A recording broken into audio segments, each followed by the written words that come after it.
যেই বলেছে আমি তোমার স্বামী, আমি তোমার স্বামী, আর সে বিলম্ব করেনি। বিছানা থেকে নেমে গিয়ে যেই দরজাটা খুলেছে, দেখতে পাচ্ছে তার স্বামীটা দাঁড়িয়ে নেই, ক্ষত বিক্ষত অবস্থায় দরজার নিচে পড়ে গেছে।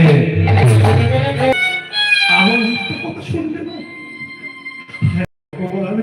এবার আমি কোথায় যাবো? আমি কি মাথা সত্যি শুনতে পাবো না?